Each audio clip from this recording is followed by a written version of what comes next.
So, what do you want? Now, I know that sounds a really simplistic question, but it's one that a lot of people have difficulty answering. Because if you don't know what you want, how will you know when you've got it? And this is something that all too often gets overlooked because it's assumed that we already know this. How many motivational posters tell you things like, go after the one thing that makes you truly happy, or never give up on your dreams? Well, this is fine if you've always wanted to open your own restaurant, or if you've always dreamed of having your own rock band, or some other really long-held ambition that you've always wanted to fulfill. But what if you don't know what you want from life? What if you have lots of different interests that are pulling you in different directions? In these cases, telling someone to seize the day and live their dreams just isn't all that helpful. What you need to do in these cases is prioritize and look for the things you can get from life that will make you happiest and tick the most boxes. Now, let's look at some of the ways that you can do that. Very often, what this comes down to is identifying the common themes in your dreams and objectives. In other words, if you want to be 20 things, what do those 20 things have in common? So if you want to be an actor and a rock star, what is it about both those things that makes them appealing? What does being a rock star have in common with being an actor?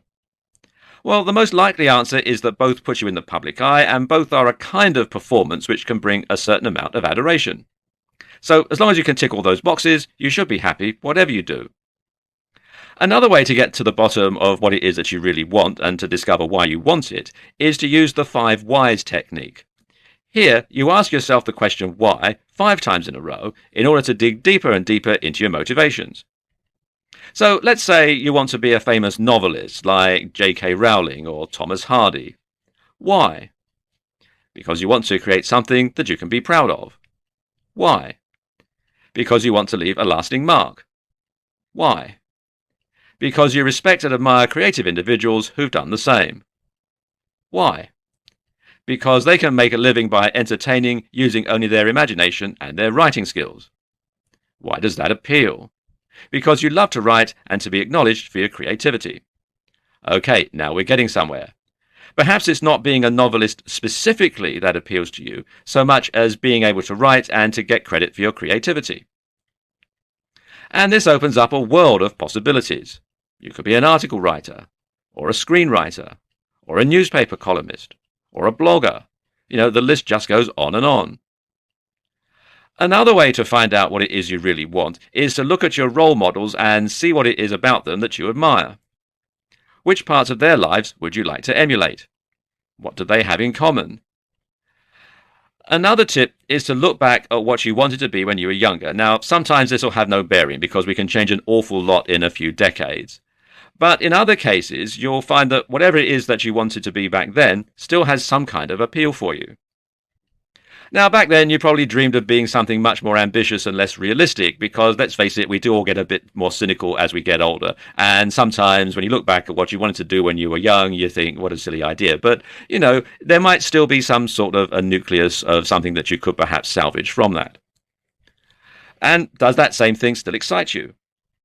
Once again, think of what it is about that thing that appeals and how you could realistically achieve the same end. For example, if you couldn't make it as a basketball player, perhaps you've got what it takes to be a coach. You're still involved in basketball, just in a different way. So think about what you want and then brainstorm your goals. Write them down and place them somewhere that you can see them. Then work backwards from your goal to where you are now. And this is very important. It's a very important technique to start with the end and then work back to the beginning, because then you'll know exactly what you need to accomplish to get to the next stage. And you'll find it easier to stay motivated if you break your goals down into smaller goals that you can achieve easily. And once you've achieved one goal, you can move on to the next one until you've achieved your ultimate aim. Something that I personally have found very useful when trying to work through goals and trying to come up with ideas and brainstorming sessions and that sort of thing is to use mind mapping software. And the one that I like to use is called FreeMind, and it is actually a free piece of software that you can download. And I can just see here on the website, they've got some screenshots that show you exactly how it works and what it all looks like and how you can work through the various mind maps that you can use the software for. And you can find out more at freemind.sourceforge.net, and you can download the software for free. You don't need to be a clairvoyant to see your bright future before it happens, and in fact, it's very easy to do. Confused? You won't be after you've seen this video. Now, most people believe that we think in thoughts. That is to say, we have an inner monologue that works like the thought bubbles in comic books.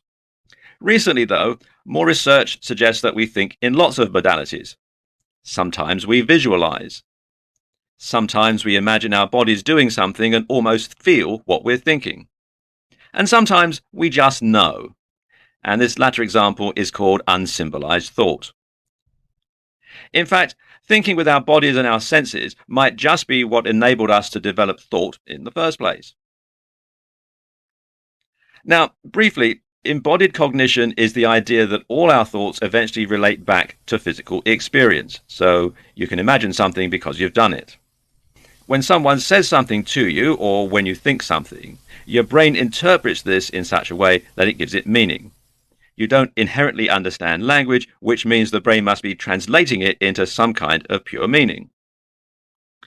Psychologists once believed that the brain had a language of its own that they called mentalese. More recently, though, more and more experts adopted the belief that we understand things by visualizing them. When someone tells you a story, you understand the story because your brain visualizes it happening to you. Now, when somebody tells you that they walked along the beach, you visualize the color of the sand. You imagine the sea breeze on your skin, and you almost hear the sound of the waves breaking. When we think higher-level thoughts, we understand them only because we can relate them back to our own physical experiences via abstraction. Maths, after all, is fundamentally based on counting. This is also consistent with the idea that areas of our brain light up during visualization, just as though we are really engaging in the action. So, if you imagine yourself swinging a golf club, then the neurons relating to that movement will fire in your brain, and as far as your brain and body is concerned, it might as well be happening. Don't believe that visualization can trick your brain into thinking something is happening and thereby alter your emotional state? Well, just try reliving some of your most upsetting moments or imagining scenes from a very sad movie, and you'll start to feel incredibly sad in no time. So, how can you use this power of visualization to improve your productivity or to help you achieve your goals? Well, there are a number of different ways. The best way is just to imagine what it will feel like to achieve your goals. Create a detailed mental image of the desired outcome using all of your senses. For example, if your goal is to lose weight, imagine what it will be like to put on a pair of jeans in your desired smaller size. Imagine what it will feel like to walk down the street wearing them. Think of the compliments you'll get from friends and family. Imagine how good that's going to feel.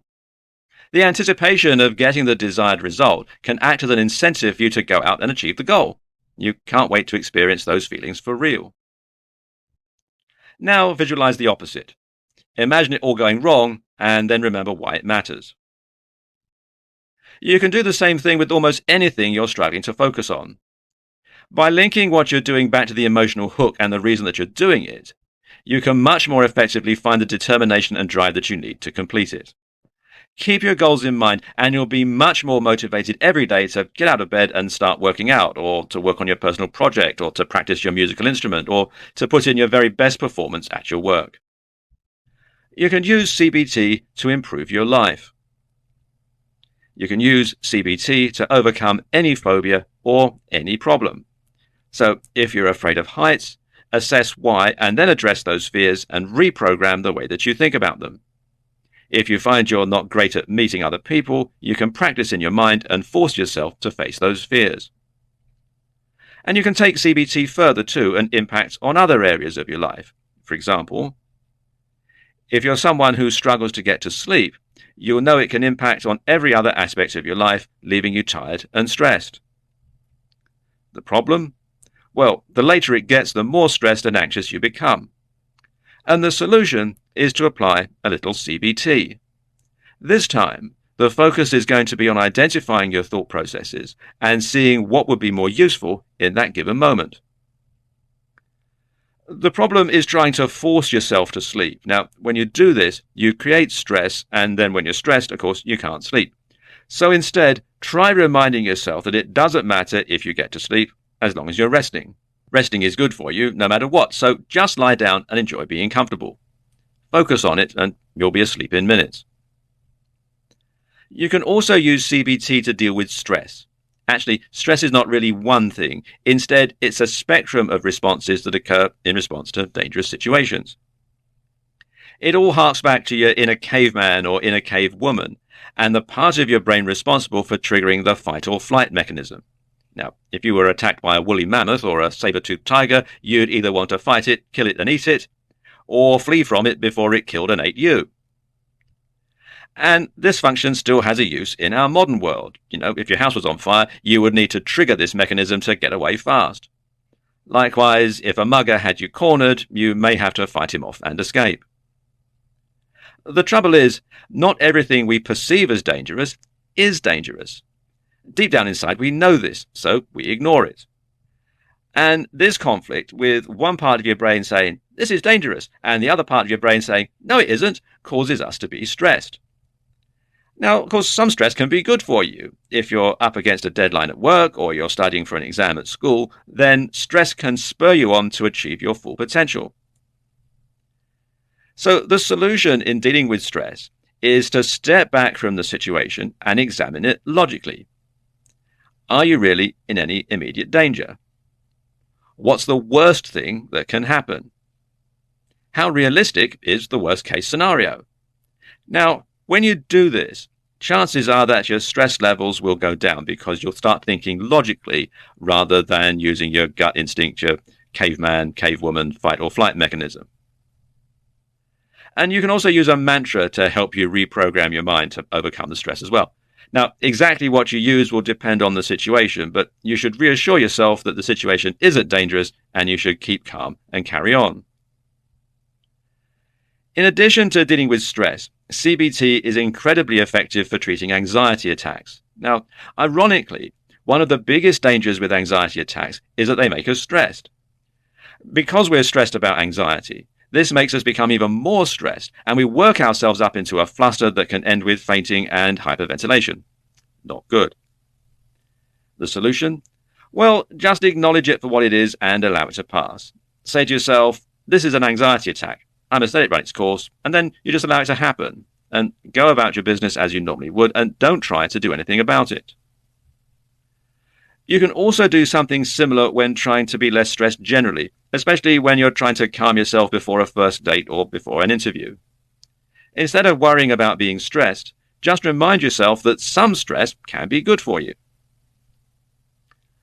Something else that's very powerful that you can use is to apply a gratitude attitude. Now, this is a bit like CBT, except in this case, you're not trying to combat a fear or stress. Instead, you're simply going to change your focus again, and this time you're focusing on what makes you happy and what you're grateful for. And this is a great change because a lot of us are so caught up in everything that's wrong, we never think about how much is right. So take a moment at the end of each day and write down the things that you're grateful for. Your spouse, maybe. Your job, your house, your cat, the computer game you're playing. Write it all down and be grateful. Because there's so much to be happy about, but a lot of the time we miss it. So take your new ability to change the way you think and focus on it. And suddenly, everything becomes happier. In this video, I want to talk about how you can become more mindful, because becoming more mindful is a key way of reprogramming your brain to be more successful. Now, of course, the big question is, what is mindfulness? Well, essentially, mindfulness is a form of meditation that has been adopted by CBT. CBT, in turn, is cognitive behavioral therapy. And it's a psychotherapeutic approach used to treat conditions like anxiety, phobias, addictions, etc. And the fact that this is a form of meditation can put some people off.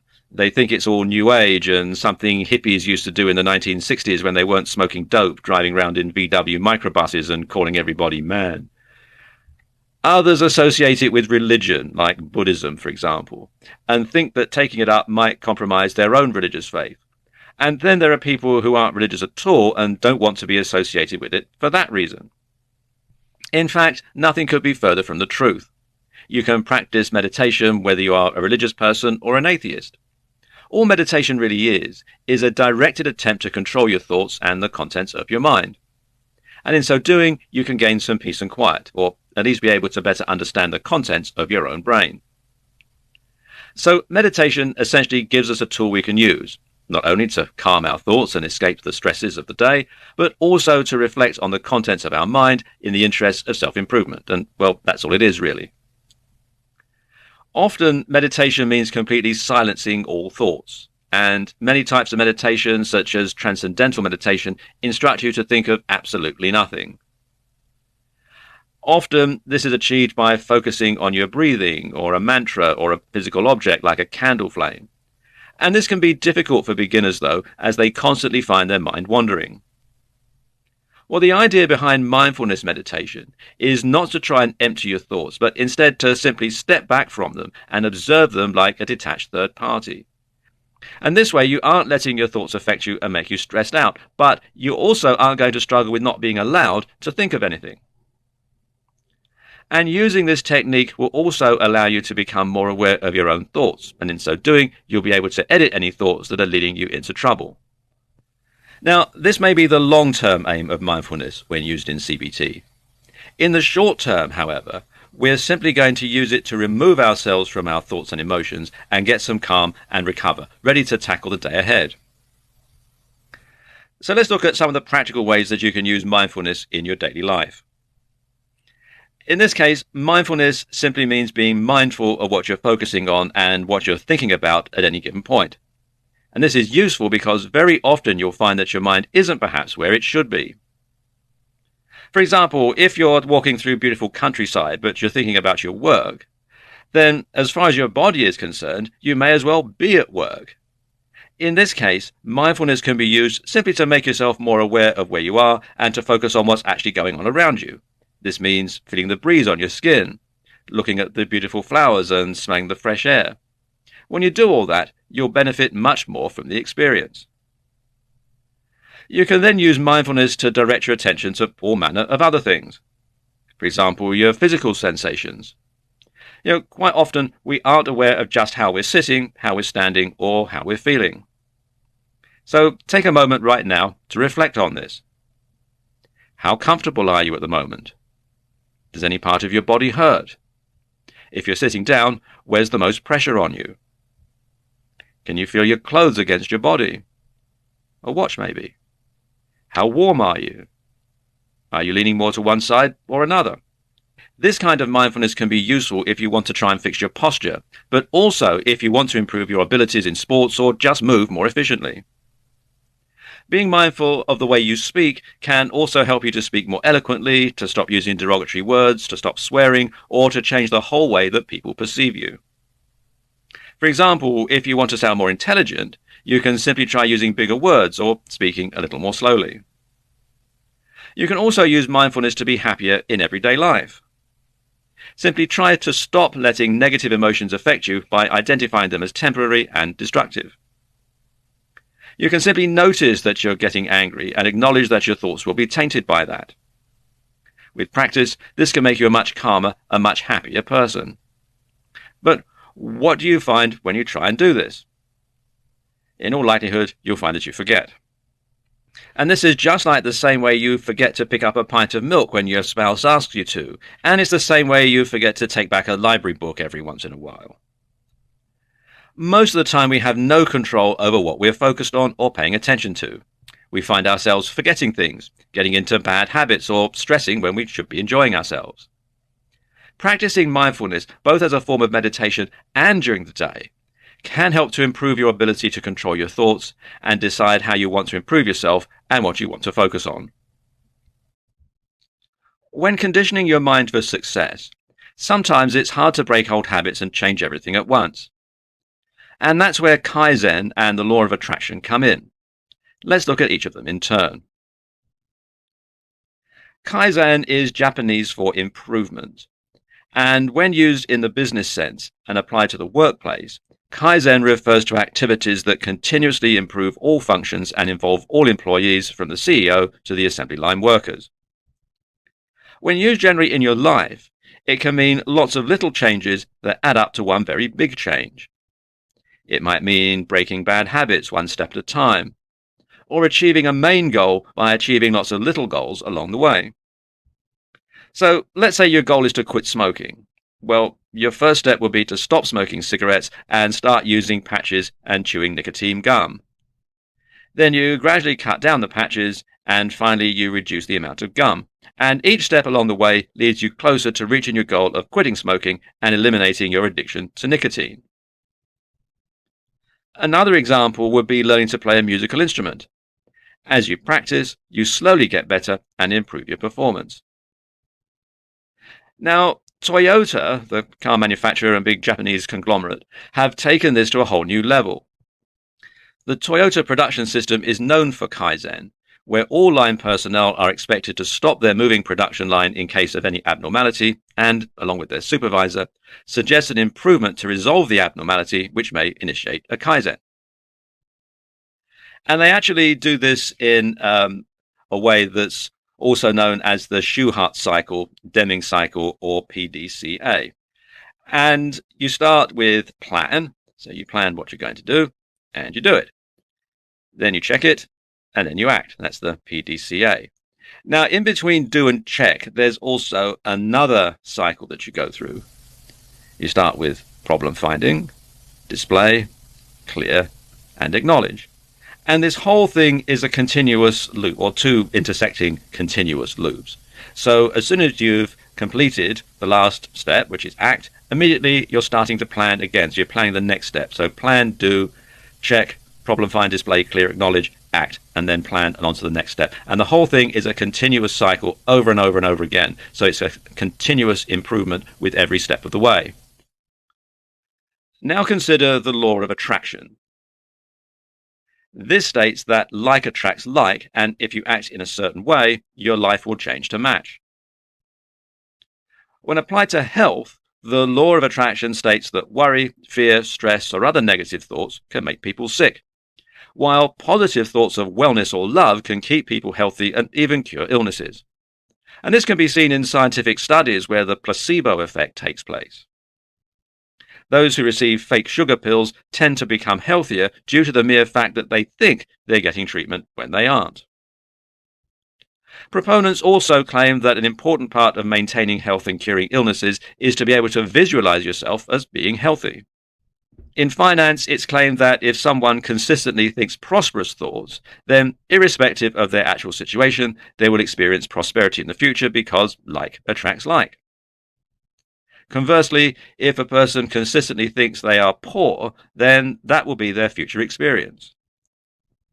Law of attraction proponents claim that it affects our relationships because whatever we focus on, we experience more of. So if an individual focuses on another person's good qualities, then they experience more of those. Whereas if they focus on what they dislike about that person, those will be the characteristics of that person they experience. They also claim that if you can visualize that a certain person is being nice to you, then you'll be attracting experiences to match those thoughts.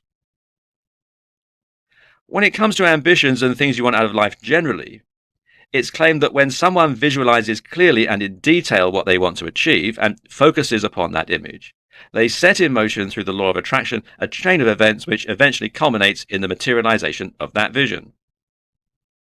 So act confidently, dress well, look great, and people start taking you more seriously.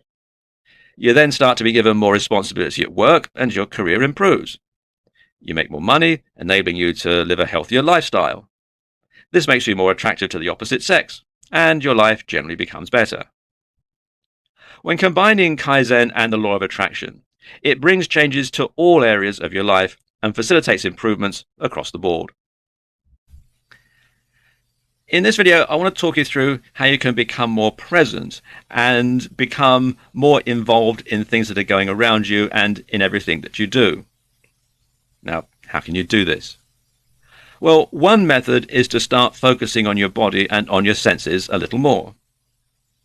The fact of the matter is that most of us are so in our own heads that we barely notice half of what's going on around us. We walk in a dream state worrying about work or about relationships, and we hardly take time to stop and smell the roses, either literally or metaphorically. So try this right now. Turn off any music that you're listening to and instead just start to notice the sounds around you. I mean, really, really listen. What can you hear? Well, chances are if there's a road somewhere near you, you're going to hear traffic noise.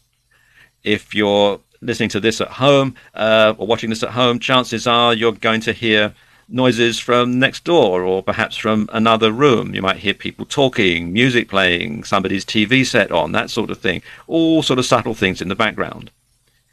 If you're watching this at work, then you might hear other conversations going on in the room, other people talking or in adjacent offices, or perhaps you're doing this in somewhere that manufactures stuff and you can hear the machines working. You can probably hear telephones ringing or perhaps a photocopier whirring away if you're in an office, that sort of thing. You might even hear some sounds from the outside, like a road or a police car or an ambulance going by. That's the sort of thing that you might hear in the distance. And if you're outside, then you're going to hear all sorts of noises. You're going to hear birds singing. You might hear a dog barking. You might hear snippets of people's conversation as they're walking by. All sorts of different things that you're going to hear, which probably you tune out if you're thinking about something else as you're going through your life, through your daily routine.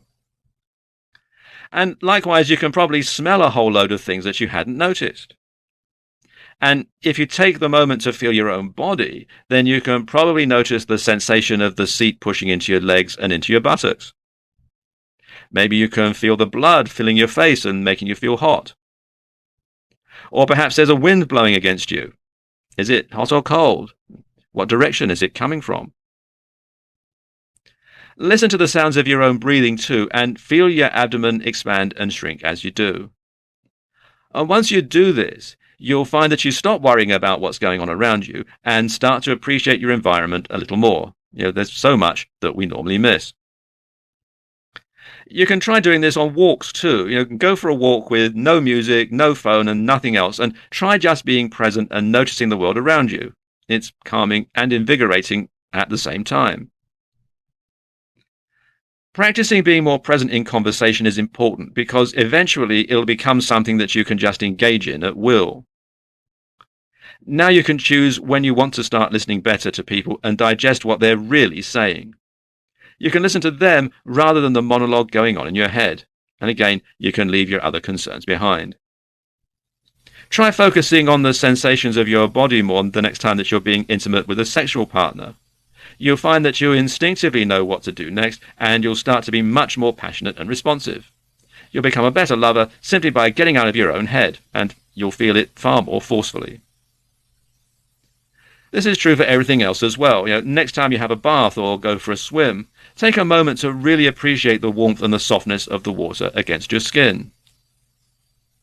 Next time you eat your breakfast on a weekend morning, remind yourself how much you enjoy that food and how happy you are not to be going to work that particular morning. And this is what so many of us don't do. So many of us walk around in a dream state worrying about other things. We actually miss what's going on around us. And being stressed and having no control over your mind is doubly problematic because not only does it make us unhappy, but it also distracts us from the things that are going on all around us all the time that could be making us happier.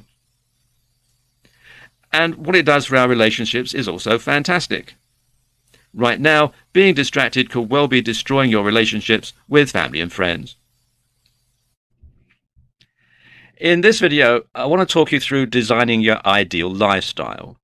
And this is something that so many people get the wrong way round. Now, all this comes down to lifestyle design. Well, what is lifestyle design? Well, basically, lifestyle design means choosing the job that will give you the lifestyle that you want. That means not assuming that your job needs to dictate your lifestyle. For example, if you want to build muscles and become very strong because weightlifting or bodybuilding is the most important thing in your life, you could get a job on a construction site. You'll get plenty of fresh air and exercise, and the constant lifting will build your muscles. The money tends to be pretty good, and you'll also save a fortune in gym memberships. If your main desire is to travel, you can get a job with an airline. Cabin crew jobs, especially on long-haul flights, give you the opportunity to travel to far-flung places. Airlines also offer subsidized or even free travel to ground-based employees, so a job in reservations, publicity, or even the accounts department could give you the opportunity to do a lot of traveling in your spare time. If flexibility is what you crave, then working online is probably for you.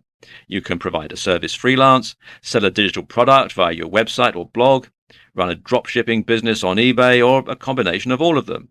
You set your own hours, and you can even travel the world as a digital nomad. All you need is your laptop, a good Wi-Fi connection, and you're set to go. You can work from anywhere, anytime you please. The thing is, don't be afraid to be different. This may mean doing a manual job that lets you get fresh air and exercise. Or it might mean doing a job like rubbish collection that lets you work better hours. The problem people have with this is it's not what they're used to. Too often we feel like we need to live a certain lifestyle in order to live up to what's expected of us, or to be, in quotes, normal. And even if you'd be happier as a construction worker, you might go ahead and become an accountant to keep your family happy or to feel as though you're a success. And this is a mistake, and your happiness is what should always come first. Likewise, you shouldn't be afraid to be a little unusual. Maybe you want to combine careers in a way that's not particularly common and that onlookers would find strange, but that's fine, really. Don't be afraid to be the first. The fact that you're happy with the lifestyle that you're leading is really what matters. One of the things that all of us have to do in life at some point is to overcome obstacles. And it's how you approach the situations and how you devise strategies and tactics to overcome those obstacles and achieve success that separates people who are really successful from the also-rans in the rest of the community. When I was at school, one of my teachers had a poster on his classroom wall, and it said, "When life gives you lemons, make lemonade." And it took me a while to figure out what the poster was really saying, because, when life gives you lemons, make lemonade. Well, what if you don't like lemonade? But really, the message of the poster was that you need to make the best out of what you've got. You can't always have a smooth situation. Sometimes you might have some lemons. Well, you need to do something about that, and the way to do that is to make lemonade. And every obstacle can be turned into an opportunity. You just have to learn how to approach it differently to most people, and this takes creativity and perseverance. And in fact, some of the most successful people on the planet have had to overcome obstacles that would finish off most people, and often this involves thinking outside the box. Now, according to Wikipedia, thinking outside the box, also known as thinking out of the box or thinking beyond the box, and especially in Australia, thinking outside the square, is a metaphor that means to think differently, unconventionally, or from a new perspective. And this phrase often refers to novel or creative thinking. The term is thought to derive from management consultants in the 1970s and 1980s, challenging their clients to solve the 9 dots puzzle, whose solution requires some lateral thinking. Now, basically, as you can see on the screen here, you have a grid of 9 dots.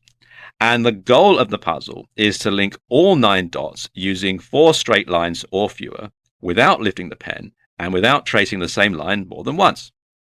So, how would you solve this puzzle? Pause the video now and give it a go.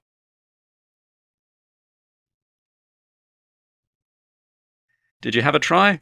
Well, here's one solution, and you'll notice it involves thinking outside the box. The instructions say you've got to use 4 lines or less. They don't say that you can't go over the edge. Anyway, back to what I was saying earlier about successful people overcoming obstacles. Did you know, for example, that when Thomas Edison's laboratory and factory burned to the ground, he didn't do what most people would do and go, "Oh no, that's it, I'm finished." Instead, he saw the opportunity to rebuild and make it newer and better. And this enabled him to take advantage of new technologies, many of which he'd invented, and go on to make even greater discoveries. Bill Gates' first business went bust, so raising finance for his next venture must have been a real obstacle. You go to the bank manager and ask for a loan, and they want to know what your experience is in business, and you say, well, my first company went bankrupt with massive debts, and the bank manager will say, thank you very much, and show you out the door. So obviously it took a lot of ingenuity for him to actually find the money to start his new venture to overcome that obstacle. And of course, the new venture was Microsoft, and it went on to make him a multi-billionaire. But for a lot of people, the fact that they've had one business and it's gone under, that is going to make them a credit risk as far as conventional finance is concerned, and they won't be able to overcome that obstacle if they follow the conventional route. Oprah Winfrey got fired from her first job as a local TV station because the producer thought she was unfit for television, which is hardly a glowing reference. So she had another big obstacle to overcome when she tried to get another job at another TV station. And if you've ever been fired from a job, you'll know that it is actually very difficult to find another one in the same line of work when you can't get a reference and your previous boss thinks you weren't any good. James Dyson got fed up with his vacuum cleaner losing suction when the bag got full, but he went through over 5,000 prototypes before he perfected his bagless vacuum cleaner. Now, I could go on, but I think you get the picture.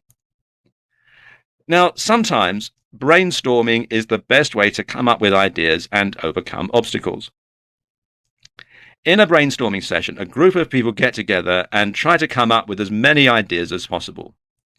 Everything, no matter how silly it might seem, gets written down. And actually, sometimes coming up with a silly idea that isn't going to be taken any further can spur other people in the room to come up with actually a really good idea because your silly idea gets them thinking. Now, all these ideas get whittled down to a few good ideas or solutions that are researched further, and the best idea is acted on or put into practice. And the best thing to do in a brainstorming session? You guessed it, think outside the box.